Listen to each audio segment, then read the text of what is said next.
मुझे आपसे जो मुस्लिम कम्युनिटी है पाकिस्तान में या बाहर भी, मुझे आपसे कुछ सवालों के जवाब चाहिए। अगर आप जवाब दे सकते हैं तो मेरी वीडियो के नीचे ज़रूर दीजिएगा, क्योंकि मुझे ये समझना है कि आपका प्रॉब्लम क्या है। सबसे पहले तो मुझे ये बताइए कि आपको क्रिश्चियंस के साथ प्रॉब्लम क्या है? आपको उनसे इतनी नफ़रत क्यों है? उनके वजूद से, उनके चर्च से, उनकी बाइबल से, उनकी हर एक चीज़ से क्यों नफ़रत है आपको? कोई उसकी लॉजिक रीज़न दीजिएगा। मुझे झूठ नहीं बोलिएगा, क्योंकि मुझे झूठ पसंद नहीं है और मुझे पता है कि किसके दिल में क्या है, और खुदा ने मुझे अक्ल और दानाई दी है। मैं रूहों को परख सकती हूँ, इम्तियाज़ कर सकती हूँ, तो मुझसे झूठ मत बोलिएगा। आपने मुझे ये बताना है कि एक्चुअल रीज़न क्या है। ये नहीं कि ओ हम तो बहुत प्यार करते हैं आपसे, हम तो बहुत अच्छे हैं। नहीं, झूठ नहीं, बिल्कुल झूठ नहीं बोलिएगा मेरे साथ, रत्ती भर भी नहीं। एक सवाल मेरा ये। दूसरा सवाल, आपके जितने भी कम्युनिटी के लीडर्स हैं, हेड्स हैं, गवर्नमेंट अथॉरिटीज़ हैं, जो भी बड़े बड़े लोग हैं, मैं किसी का नाम नहीं लूँगी, उनको सही और गलत की तमीज़ भी नहीं है, उनको सही और गलत दिखता भी नहीं है, उनको सही फैसला करना भी नहीं आता। तो जब आप उन अथॉरिटीज़ पे बैठे हुए हैं, जिस पोजीशन पे भी आप बैठे हुए हैं, क्या आपको ट्रेनिंग दी गई थी कि आपने कैसे हैंडल करना है चीज़ों को, या वो भी नहीं दी गई? अच्छा चलें, अगर दी गई है, मैं अज्यूम कर लेती हूँ, सोच ही सकती हूँ कि शायद दी होगी, दिखता तो नहीं है। एनी हाँ, मैं मान लेती हूँ कि आपको दी थी। तो क्या आपका फर्ज नहीं बनता कि आप जस्टिस करें? क्या आपका ये हक नहीं बनता कि जो आपकी कम्युनिटी है, चाहे वो हिंदू हो, क्रिश्चियन हो, आगा खानी, इस्माइली, कादियानी, जो भी वहाँ माइनॉरिटीज़ हैं, इवन सिख कम्युनिटी भी, अगर वो माइनॉरिटी कहलाती है, तो क्या आपका उस अथॉरिटी पे, मैं अथॉरिटी की यहाँ बात कर रही हूँ, क्या आपकी उस अथॉरिटी का कोई लीगल राइट है, कोई ऑफिशियल राइट है, कोई पर्सनल राइट है, कोई राइट्स हैं वहां पर कि नहीं है? किसी किस्म का राइट? और अगर आपका कानून लिखा हुआ है, जिसे हम एक ऑफिशियल लेजिस्लेशंस भी कहते हैं, डॉक्यूमेंट होता है वो लॉ, उसके ऊपर बहुत सारी इंडोर्समेंट्स होती हैं, गवर्नमेंट की वो अथॉरिटी होती है, क्या उस लॉ में ऐसा कुछ भी, एक भी अच्छी चीज लिखी हुई है कि जो माइनॉरिटीज के लिए होनी चाहिए? सेकंड क्वेश्चन का जवाब दीजिए। थर्ड क्वेश्चन, जब भी फसाद, झगड़े, लड़ाइयाँ, जो भी आग वाग लगती है, बेइज्जत होती है, किडनैपिंग, एसिड फेंक दिया, दुत्कार दिया, चूड़ा बोल दिया, ये जलील हैं, ये पलीत हैं, जो भी आपके अल्फाज हैं, एज अ ह्यूमन आपको लगता है कि ये अल्फाज बोलने चाहिए किसी को? अगर आपकी बेटी को कोई ये कहे, या आपकी माँ को ये कोई कहे कि तू तो पलीत है, या आपकी बीवी को कोई कहे कि तू आ जा मेरे घर सो जा, या मैं तुझसे शादी कर लेता हूँ, मैं तुझे पैसा दूंगा, ये दूंगा, वो दूंगा, क्या आपकी गैरत, जिसे कहते हैं ना, हमारे इंसान की एक गैरत होती है, हर शख्स के अंदर एक गैरत होती है, वो कुदरती तौर पर होती है, अगर है कोई किसी के अंदर गैरत तो ही जागेगी वो। तो लेट्स से मान लेते हैं कि वो गैरत आज भी है, किसी की भी है, तो किसी की भी उस गैरत को अगर कोई ललकारता है, छेड़ता है, उसको जलील करता है, एज अ ह्यूमन, अब मैं ना अथॉरिटी की बात कर रही हूँ, ना मैं रिलीजन की बात कर रही हूँ, अब मैं बात कर रही हूँ एज अ ह्यूमन। आप इंसान हैं। आई होप आप अपने आप को इंसान ही समझते होंगे। आई होप आप अपने आप को आज भी खुदा के अंडर ही समझते होंगे। आई होप कि आप आज भी अपने आप को अशरफुल मखलूक़ात ही कहलाते होंगे, क्योंकि खुदा ने तो हमें ये अथॉरिटी दी थी। अब मुझे नहीं पता कोई लेता है नहीं लेता, वो उसका मामला है, वो जाने खुदा जाने, मैं उसमें नहीं पड़ रही। लेकिन as a human as a wife, as a husband, as a children, as a daughter, mother, as a community, as जो भी आप ले लें कंट्री, क्या आपको वो गैरत नहीं मलामत करती? आपका ज़मीन नहीं हिलता? आपके जज़्बात नहीं मूव करते? आप इतना गंद मचा दें, इतना फ़साद करा दें, इतना बड़ा बवाल मचा दें और तब भी आपको सुकून की नींद आती होगी? मुझे तो समझ से बाहर है कि आप किस किस्म के इंसान हैं, किस किस्म की आपकी गैरत है, किस किस्म की आपकी कम्युनिटी है, किस किस्म की सोच है। मुझे तो ये समझ नहीं आता कि आपकी तालीम क्या है? आपको किस तरह बढ़ाया, किस तरह पाला, किस तरह आपको ट्रेन किया गया? जब बच्चा पैदा होता है, वो अपने घर में पहले ट्रेनिंग लेता है, स्कूल नहीं जाता राइट अवे। कोई भी पेरेंट दुनिया का बच्चा पैदा होते ही डिलीवरी के बाद राइट अवे स्कूल में नहीं भेज देता। उस बच्चे की कम से कम 5-6 साल तक घर में तालीम होती है। उसके बाद उसको किंडरगार्टन, डे केयर या जो भी स्कूल है उसमें डाला जाता है। First education, first training, first mentoring, first development, first जो हम कहते हैं ना, इवन जो आवाज़ भी है पहली वो माँ बाप की बच्चा सुनता है। तो क्या उस वक़्त, उस घड़ी, उस लम्हे क्या तालीम दी गई थी? क्या आप लोगों को पैदा होते ही उनको कत्ल कर देना, उनको मार देना, उनको दुत्कारना, उनको चूड़ा बोलना, उनको भंगी बोलना, उनको हर तरह से जलील करना, ये ट्रेनिंग देते हैं बच्चों को अपनी? क्योंकि जो कुछ जो सीखता है वो ही उसके अंदर दिखता है। जो उसने पैदाइश से देखा, जो उसने जवानी में देखा, अब बुढ़ापे में वो अपना असर दिखा रहा है। हर शहर का शहरी या हर मुल्क का जो कौम होती है वो अपनी हरकतों से, अपनी बातों से पहचानी जाती है। उनका डेवलपमेंट नजर आता है कि ये कैसे लोग हैं। अच्छे लोग हैं तो अच्छे दिखेंगे, प्रिटेंड है तो प्रिटेंड दिखेंगे, ड्रामेबाज है तो ड्रामेबाज दिखेंगे। आप मुझे ये बता दें कि आपकी डेवलपमेंट क्या है और किस तरह से होती है और कहाँ होती है, और ये जो सब हरकतें आप करते हैं, कभी आपने फतवा लगा दिया, कभी आपने चर्च के स्कूल बंद करा दिए, कभी आपने उनको कह दिया कि इनको इनकी इबादत खानों को तोड़ दो, कभी आप कब्रों पे जाके, बेचारे मर खप गए हैं, वो तो खत्म हो गए हैं, उनकी तो रूहें भी चली गई, फिर भी हमारी वो एक इमेज है, हमारी एक रिस्पेक्ट है, हमारा वो एक एंसेस्टर्स हैं, हमारे बुजुर्ग हैं, आप उनकी भी बेइज्जती करने में देर नहीं लगाते? आपको कुछ तो शर्म आती होगी, किधर तो शर्म आती होगी किसी लम्हा, किसी घड़ी, किसी चीज पे कि चलो ये चीज हम छोड़ देते हैं, ये वाली चीज हम नहीं करते। कि इतने बेशर्म हो गए हैं, इतने बेगैरत हो गए हैं, इतने बेहिस हो गए हैं कि आपको किसी की इज्जत की परवाह ही नहीं रही। फिर आप मीडिया में ड्रामा करते हैं, ओ हम बड़े अच्छे हैं, हमारा तो रिलीजन बहुत पीस का है, हम तो किसी को दुख नहीं देते। सारी दुनिया को पता है आप कितना गंद मचाते हैं, सारी दुनिया को पता है कि यू आर सच अ फसादी कौम, सारी दुनिया को पता है कि हाउ फ्रस्ट्रेटेड यू आर, सारी दुनिया को पता है कि आप कितना झूठ बोलते हैं, सारी दुनिया को पता है कि आपने कितने लोगों को दुखी कर रखा है, कितने लोग आंसू बहाए हैं, कितनी बेवाएं हैं, कितने यतीम हुए हैं, वो सारी दुनिया को पता है। क्यों ड्रामा कर रहे हैं? क्यों अपनी और झूठ को बार बार छुपाए जा रहे हैं, अपने आप को प्रिटेंड कर रहे हैं कि हम अब कुछ ऐसा नेकी कर दें, हम ऐसे कोई चेक्स बांट दें, हम ऐसे कोई काम कर दें कि उनका चर्च। किया ही क्यों? आपकी हिम्मत ही क्यों हुई? कोई मुझे जवाब देगा, कोई समझाएगा, कोई किसी के पास सवाल का कोई जवाब है कि नहीं है, कि जवाब भी खत्म हो गए या आपके मुंह में ताला पड़ गया है? मुझे झूठ नहीं बोलना, मेरे साथ बिल्कुल 2 नंबर काम नहीं करना, मुझे बिल्कुल गलत स्टेटमेंट नहीं देना, मुझे प्रिटेंड जवाब बिल्कुल नहीं चाहिए। मुझे जो हकीकत है, जो सही हो रहा है, जो आपके अंदर है, जो सींचा गया है, जिसे परोया गया है, जो सिखाया गया, वो बताएं, ताकि दुनिया आपके लिए, अगर आप बीमार हैं तो आपके लिए डॉक्टर अरेंज किए जाए, अगर आपको साइकोलॉजिकल इश्यूज हैं, ब्रेन प्रॉब्लम है, मेंटालिटी प्रॉब्लम है, तो आपके लिए काउंसलिंग अरेंज की जाए, अगर आपका दिल खराब है, गंदा है, मैला है, कुचैला है, तो आपके लिए हम दुआ कर सके।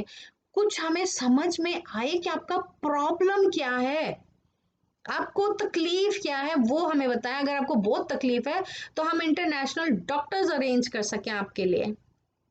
कुछ हमें बताएं तो सही कि आपका मसला क्या है, क्यों आप ये हरकतें करते हैं, क्यों फतवे लगाते हैं, क्यों किसी की जिंदगी बर्बाद करते हैं, क्यों किसी के जवान बच्चा, किसी का बाप, किसी का भाई बर्बाद करते हैं, क्यों उस घर की इज्जत लुटाते हैं, क्या वजह है इन चीजों के पीछे।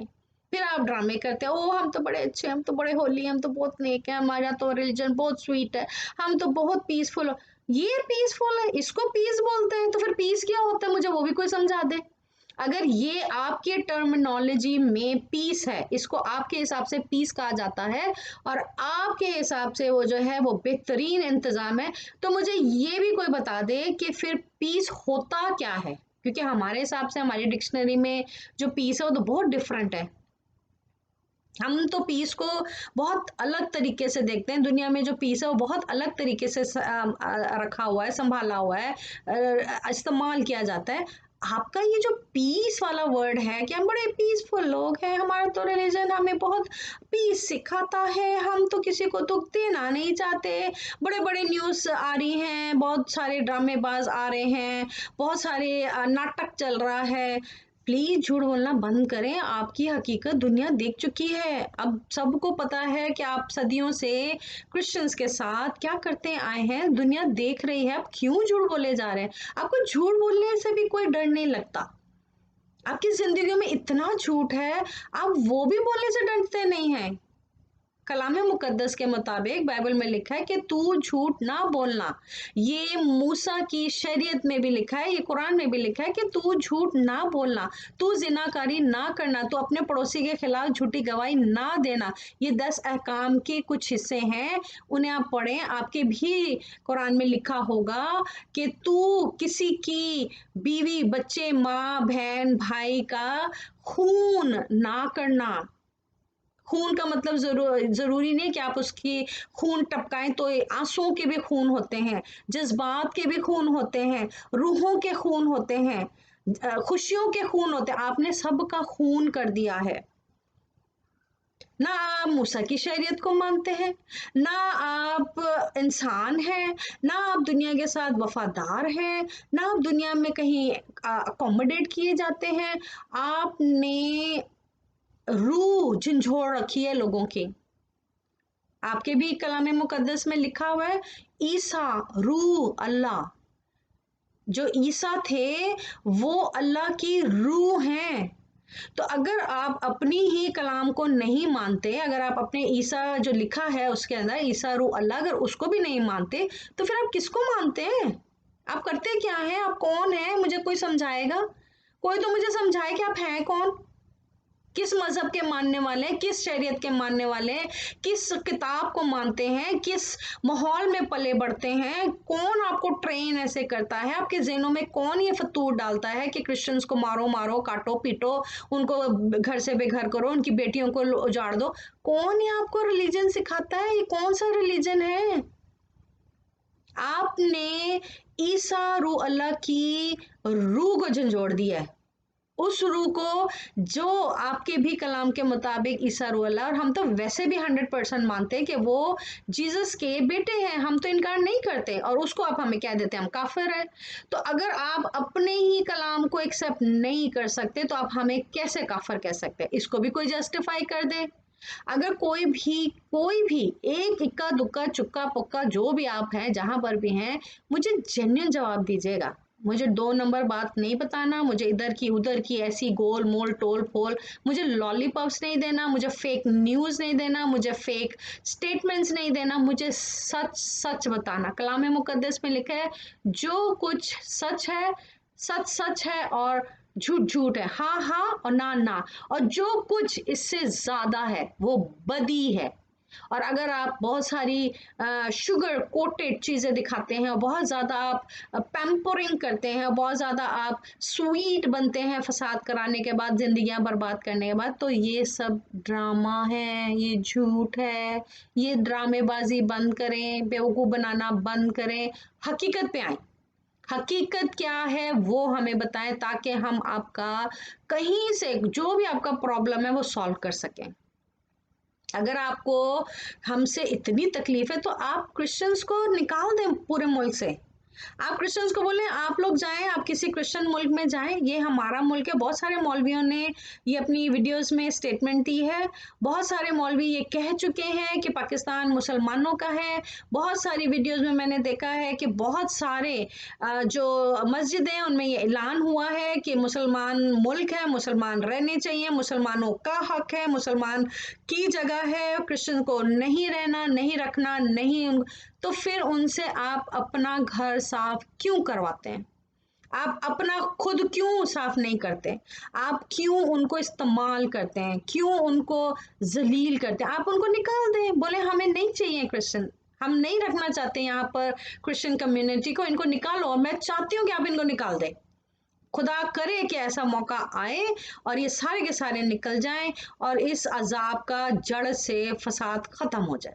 ना रहेगी बांस, ना बजेगी बांसुरी, ना आपको उनसे तकलीफ होगी, ना वो आपके नजरों के सामने होंगे, ना आपको उनसे तकलीफ आगे बढ़ेगी, ना उलझेंगे, ना उनके साथ झगड़े करेंगे, ना मुंह मारी होगी, ना फतवे लगे, कुछ भी नहीं होगा। आप अपने घर में खुश, वो अपने घर में खुश, फसाद की जड़ खत्म। आप उनको निकाल दें जितनी जल्दी हो। आप जितने क्रिश्चियंस हैं, मैं रिक्वेस्ट करती हूँ जो मेरी ये वीडियो देखे और अगर आप क्रिश्चियन हैं तो आप अपनी आवाज उठाएं और बोलें कि हम इस मुल्क में सेफ नहीं है, हमें यहाँ नहीं रहना, नो मैटर व्हाट। चाहे वो आपको 20 लाख दे, 50 लाख दे, करोड़ दें, घर बना के दें, आपकी चीजें ला के दें, जो भी ला के दें, उनको बोले हमें यहाँ नहीं रहना, हम यहाँ से जाना चाहते हैं। हमें Canada, America, Australia, New Zealand, London, Sweden, जो भी जिस जगह से भी आपको जो भी स्पॉन्सर करता है, आप निकल जाए। ना वहां रहेंगे, ना ये बार बार होगा। आज उन्होंने आपको जीते जागते आपके आंखों के सामने आग लगा दी है चीजों की। कल को खुदा ना करे अगर आप सो रहे हैं, सोते में उन्होंने आग लगा दी, तो फिर आप क्या करेंगे? फिर ये 20 लाख का क्या करेंगे? फिर ये जो चीजें मिली इनका क्या करेंगे? फिर कहाँ जाएंगे? फिर किसको रोएंगे? फिर दुनिया को पसूड़ी पड़ेगी। ये सब करने का कोई फायदा? इसका एंड करें, ये एंड होना चाहिए, इसका हल होना चाहिए। अगर आप लॉ नहीं संभाल सकते, आप अच्छे इंसान नहीं बन सकते, आप अच्छी कौम को संभाल नहीं सकते, आप कुछ कर नहीं सकते, तो आप क्रिश्चियंस को निकाल दें मुल्क से। उनको बोले आपको जो बुला रहा है, जहां बुला रहा है, आप चले जाएं। खत्म हो गई बात। ना आप परेशान, ना हम परेशान। हम अपने हिसाब से अपने रिलीजन में रहें, हम जो मर्जी करें, आपके सामने कोई तकलीफ नहीं होगी। कोई जाके ये नहीं कहेगा कि तुम्हारी इबादत से हमें शोर आ रहा है, कोई ये नहीं कहेगा कि तुम तालियां क्यों बजा रहे हो, कोई जा जाके ये नहीं कहेगा कि इबादत बंद करो, हमें हम परेशान हो रहे हैं। ऐसे तो आपकी दिमाग दिल है, आप जब इबादत होती है, गीत गा रहे होते हैं, बाइबल पढ़ रहे होते हैं, आपके चार चार बड़े बड़े लाउड स्पीकर लगे होते हैं जो हमारे कान खा रहे होते हैं। हमने तो कभी नहीं आके कहा कि आप अपना लाउड स्पीकर कम करें, हमें तो कोई तकलीफ नहीं होती, हम अपनी दुनिया में खुश रहते हैं। आपको बड़ी तकलीफ है हमारे चर्च से।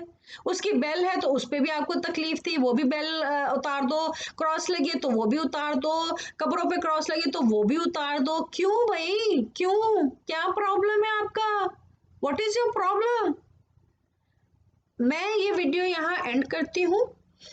आपको बहुत तकलीफ है क्रिश्चियंस के साथ, आप उन्हें बहुत गंदे, बहुत बेहुदा, बहुत ही गलीज तरीके से रखते हैं, मिसयूज करते हैं और बाद में उन्हीं को अपने सफाइयों के लिए, अपने घरों के लिए, अपनी नौकरी के लिए, अपने कामों के लिए इस्तेमाल करते हैं।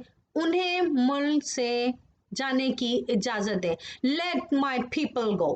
मोजेस ने जब इसराइल से निकाला था यहूदियों को, उसने भी ये कहा था लेट माई पीपल गो। उसने कहा था मेरे लोगों को जाने दे। फराउन को बार बार उसने 7 दफा कहा और 7 दफा उसने ना इनकार किया और 7 दफा वहां पर मुसीबतें आई, अजाब आया, खुदा ने उन पर लानत भेजी। वो आप अपने कलाम में भी पढ़ सकते हैं, जो बाइबल में भी लिखा है, और हम भी पढ़ सकते हैं। उस वक्त भी बहुत अजाब मचा था और उस वक्त भी उसने कहा था मूसा ने कि लेट माई पीपल गो। मैं आज आपसे कहती हूँ उस अथॉरिटी के साथ, उस पावर के साथ, उस अनॉइंटिंग के साथ, उस खुदावंद की दी हुई जिंदगी के साथ कि let my people go. You have no authority कि आप खुदा के लोगों को तंग भी करें, नाराज भी करें, उनके आंसू भी बहाएं, उनकी जिंदगियां बर्बाद करें, लेट माई पीपल गो। नहीं तो आप सब इन सारी मुसीबतों का सामना करेंगे।